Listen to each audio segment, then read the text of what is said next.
अस्सलाम वालेकुम रहमतुल्लाहि व बरकातहू। दोस्तों मैं फहद मखसूसी, मैं इस वीडियो के जरिए से आप लोगों को ये बताना चाहता हूँ कि मुर्दा कौम की जिंदा मिसाल कैसी होती है। जी, तीन दोस्त होते हैं, वो आपस में बहस करने लगते हैं कि सबसे बड़ा बेगैरत कौन है। कहता है कि मैं हूँ मैं हूँ मैं हूँ, और तीनों आगे बढ़ने लगते हैं। तो वहां पे एक बूढ़ी नजर आती है, तो फिर उसको देख के कहते हैं कि चलो इस बुढ़िया पे हम आजमाएंगे और साबित करेंगे कि सबसे बड़ा बेगैरत कौन है। तो पहला दोस्त जाता है और उस बुढ़िया को बेवजह गंदी गंदी गालियां देकर आता है। आकर कहता है कि देखो मैं सबसे बड़ा बेगैरत हूँ। तो दूसरा दोस्त जाता है और जाकर उस बुढ़िया को घूसों, लातों और पत्थरों से, लकड़ियों से, जिससे समझ में आता है उससे मारता है। आके कहता है कि देखो एक बेबस बुढ़िया को जो रोड के किनारे पड़ी हुई थी उसे मैं मार के आया हूँ, और वो बताओ कि मुझसे बड़ा बेगैरत भला कोई हो सकता है। तो इन दोनों को देखकर तीसरा दोस्त हंसने लगता है और कहता है कि तुम दोनों से भी बड़ा बेगैरत मैं हूँ। तो दोनों दोस्त कहते हैं कि भाई कैसे हुए तुम बड़े बेगैरत, क्योंकि तुमने तो कुछ किया ही नहीं। तो वो कहता है कि तभी तो मैंने कुछ किया ही नहीं कि तुम जानते हो कि ये बुढ़िया कौन है। तो पूछने लगते कि भाई कौन है ये बुढ़िया। तो कहता है कि ये बुढ़िया मेरी माँ है। अब बताओ सबसे बड़ा बेगैरत कौन है। तो वो दोनों भी चुप हो जाते हैं, ये समझ जान लेते कि यकीनन सबसे बड़ा बेगैरत तो यही है।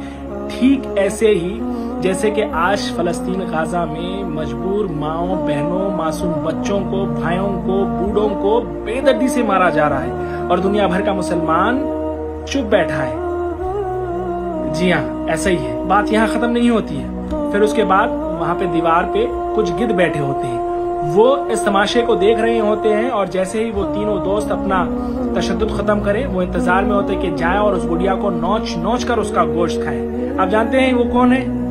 जी हाँ, वो गिद्ध वो हैं जो इन फलस्तीन के मासूम बच्चे, माँ, बहनों और मासूमों के नाम पे जो हजारों सैकड़ों करोड़ का चंदा जमा कर रहे हैं, और गाफिल खौफ खुदा से होकर बेफाख्ता सीनों को तनाए जालिम व मुनाफिकों की पुष्ट पनाही के नशे में हशर के अंजाम से अनजान अपनी दुनिया तो सवार ही लेंगे, पर आखिरत में यकीनन अल्लाह को उन्हें जवाब देना होगा।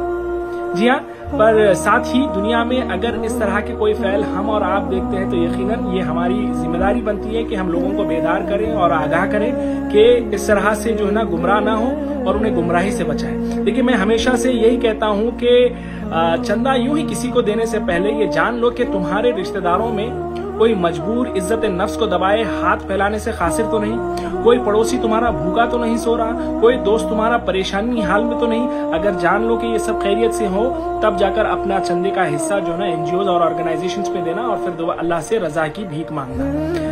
बहरहाल मैं यही कहूंगा कि भाई आज जो हालात बने हुए हैं दुनिया भर में, और खास करके हमारे हैदराबाद के अंदर जिस तरह से चंदा माफिया एक पुरुष पर है, कैसे मासूमों के और मजलूमों के नाम पर चंदा सैकड़ों की करोड़ों में जमा किया जा रहा है, और यकीनन इसका एक एक हिस्से का, एक एक जर्रे का जो ना उन्हें अल्लाह के पास हिसाब देना होगा।